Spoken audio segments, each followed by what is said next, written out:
Voilà 23 ans que nous suivons les aventures de Luffy. 23 longues années qui aura vu naître, grandir et même vieillir nombreux d'entre nous. Durant tout ce temps, l'histoire autour de Luffy s'est éclairée d'année en année. L'apparition de son père, de son grand-père et de ses frères de sang ont permis d'établir un petit arbre généalogique. Mais une place reste vacante et mystérieuse malgré toute l'importance qu'elle représente dans un arbre généalogique, celui de la mer. En effet, la mère de Luffy ne reste qu'une silhouette noire dans notre imaginaire puisque ni son physique ni son existence n'a été mentionné par Oda directement dans son œuvre. Les seuls moments où celle-ci est citée viennent d'interviews d'Oda ou d'un tiers et c'est ce que nous allons voir aujourd'hui. Dans cette vidéo, nous allons nous baser sur 3 choses pour savoir si la mère de Luffy va apparaître ou non. Les SBS des volumes 44 et 78, une interview d'Oda et John Irons datant de 2009 pour le American Shonen Jump, ainsi que les récentes déclarations de Mayumi Tanaka, la seiyū de Luffy, au sujet de la mère de ce dernier. De cette façon, on va réunir en une seule vidéo toutes les informations essentielles concernant la mère de Luffy pour réellement théoriser dessus. Après avoir analysé ces 3 sujets qui serviront de base, on finira évidemment par une partie spéciale théorie sur la mère de Luffy. Nous allons commencer par le commencement. Les SBS sont une chronique de questions-réponses à laquelle s'adonne Oda depuis quasiment le début de One Piece. Envoyez une lettre à Oda, posez-lui votre question et avec un peu de chance, il y répondra avec un sérieux plus ou moins approximatif. Il y a cependant de très nombreuses révélations majeures dans les SBS qui viennent servir de complément aux théories, voire même carrément en être à l'origine. Souvenez-vous de cette vidéo que vous avez surkiffé il y a quelques mois sur l'amiral Ryokugyu et Fujitora, expliquant qu'ils seraient des infiltrés au sein de la marine, etc. Et bien voilà, l'origine de cette théorie était d'un SBS.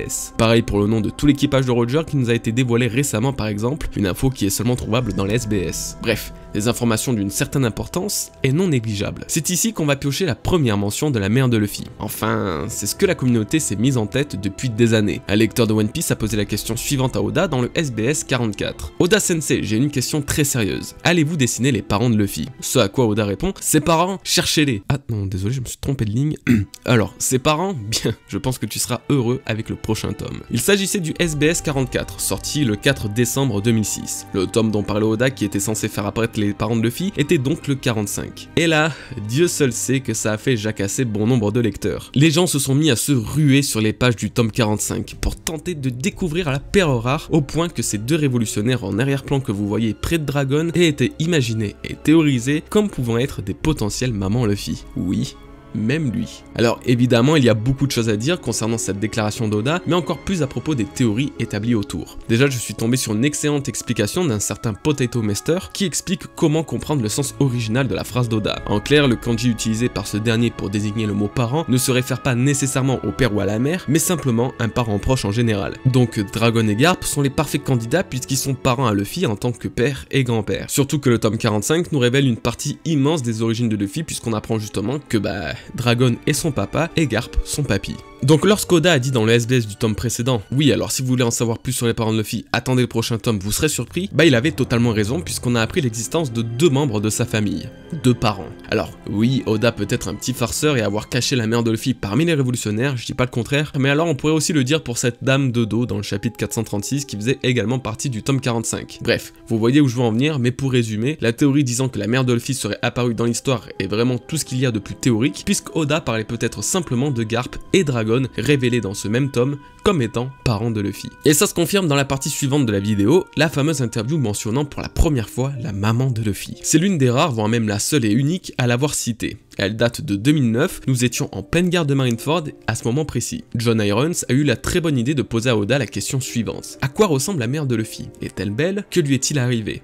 Est-elle morte alors que Luffy n'était qu'un bébé? Ce à quoi le principal intéressé répondra « Je pense qu'elle est en vie. Je pense toujours beaucoup à ce sujet. Mais si elle apparaît dans l'histoire, alors elle sera une femme à l'allure très dure et stricte. Il est impossible qu'elle soit une très belle femme, elle ressemblerait à une femme typique d'âge moyen avec les cheveux permanentés. » Donc ce qu'on peut en déduire de cette réponse est qu'Oda n'a pas encore introduit la mère de Luffy en 2009 puisqu'il se demande encore si elle est en vie ou pas. Cet élément viendra confirmer ou du moins aller dans le sens qu'elle n'était pas présente dans le tome 45 sorti 2 ans plus tôt et que nous venons d'analyser à l'instant. L'autre élément intéressant est que la description physique critique et psychologique de comment il voit la mère de Luffy correspond étrangement avec Dadan. Dadan qui a d'ailleurs été introduite quelques temps après cette interview, alors hasard ou non, je voulais juger. Alors évidemment, je viendrai pas vous dire qu'il s'agit de sa vraie mère, mais c'est peut-être le substitut maternel qu'Oda voulait introduire sans réellement introduire une mère biologique vu qu'il est resté indécis sur le sujet. D'ailleurs, dans la suite de l'interview, il déclare avoir voulu montrer à travers Chopper et Kureha qu'une relation de parent-enfant peut naître sans avoir de lien de sang, car c'est celui qui t'élève et qui te voit grandir tout en t'apprenant la vie qui mérite le titre de père ou de mère. Tout comme Zeph qui fera office de père avec Sanji, ce dernier ira même le reconnaître comme tel face à Judge Vinsmoke, son père biologique. La raison à cela, eh bien c'est simple, Zeph partageait les mêmes rêves avec Sanji, il lui a sauvé la vie et lui a tout appris. Et bien évidemment, Barbe Blanche perd de tout son équipage tout simplement car il les aime comme ses propres fils, prouvant une fois de plus que le sang ne fait pas l'amour et la relation. Donc oui, si on reprend l'histoire de Luffy, Dadan peut faire office de mère et peut-être même que Makino tenait aussi ce rôle avant que Luffy soit envoyé au Mont Corvo par Garp. Il y a de cela 11 ans, Oda était alors assez indécis sur le sujet. Mais qu'en est-il aujourd'hui? Eh bien on arrive à la news qui m'aura donné envie de faire cette vidéo. Très récemment et à l'occasion de la Virtual Crunchyroll Expo 2020, les seiyuu de One Piece ont été interviewés sur les personnages qu'ils incarnent. La seiyuu de Luffy, Mayumi Tanaka, explique avoir été extrêmement curieuse à propos de l'histoire derrière Luffy, notamment sur l'identité de sa mère, et elle souhaitait vraiment savoir à quoi elle ressemblait. Ce à quoi Oda a répondu que l'aventure d'un jeune homme commence lorsqu'il quitte le nid, donc les mères n'en font pas partie, expliquant ainsi pourquoi les mères dans One Piece, ainsi que dans l'équipage des Mugiwara, sont si peu présentes. Puisque chacun est libre de ses choix et de ses mouvements, alors les mères n'ont plus de rôle à jouer dans les aventures de leur enfant. C'est là que la communauté semble s'être quelque peu emballée en clamant haut et fort que Oda ne dévoilera alors jamais la mère de Luffy, que c'était officiel et j'en passe. Sauf que ça a tout l'air d'être un gros quiproquo pour plusieurs raisons. Déjà, l'interview de Mayumi Tanaka semblait orbiter autour de l'épisode spécial de Chopper. Et si c'est le cas et que Mayumi Tanaka a posé cette question à Oda durant l'enregistrement de ce fameux épisode, eh bien ça remonte à quand même 12 ans puisqu'il est sorti en 2008. Mais cela pourrait alors coïncider avec ce qu'on a vu il y a quelques instants, notamment l'interview d'Oda avec John Irons en 2009 disant qu'il ne savait pas si sa mère était en vie ou pas. Si dans le cas contraire Mayumi Tanaka mentionnait une discussion relativement récente, soit après l'ellipse, de la maman de Luffy, eh bien rien n'indique pour autant qu'elle n'apparaîtra jamais dans l'histoire. Si on lit une nouvelle fois le discours d'Oda, il dit précisément « L'aventure d'un jeune homme commence lorsqu'il quitte le nid »,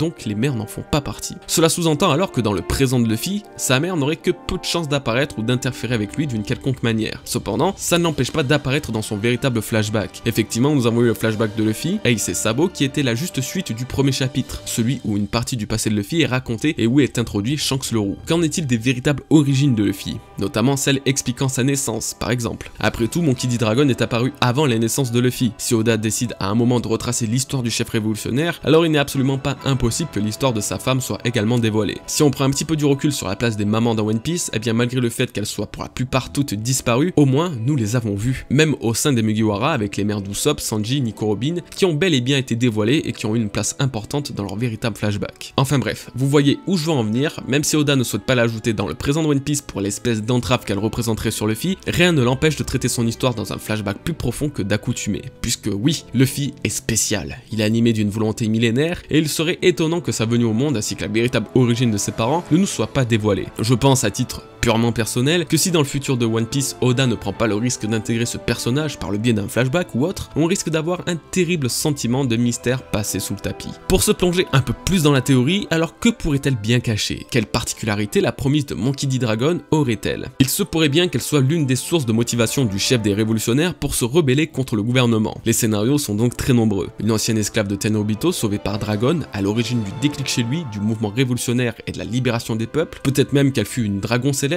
et à l'image de certains membres de la famille Don Quichotte, ait vécu un changement psychologique la rendant plus humaine que les autres Tenryubito. Ce sont des possibilités, mais en prenant totalement un autre point de vue, il se peut simplement que Dragon et elle se soient rencontrés par le biais du destin et en se battant pour la même chose, la liberté. C'est peut-être moins croustillant qu'un rapport direct avec les Tenryubito, mais ça n'en reste pas moins probable. Pourquoi d'après vous? Simplement car comme tout ce que nous avons pu voir dans cette vidéo, nous ne savons rien sur elle. Absolument tout n'est que hypothèses et théories non fondées, si ce n'est que sur un désir scénaristique provenant de nous, lecteurs. Il y a cependant une chose dont je suis à peu près sûr au sujet de la mère de Luffy, ou du moins une chose qui m'étonnerait pas particulièrement.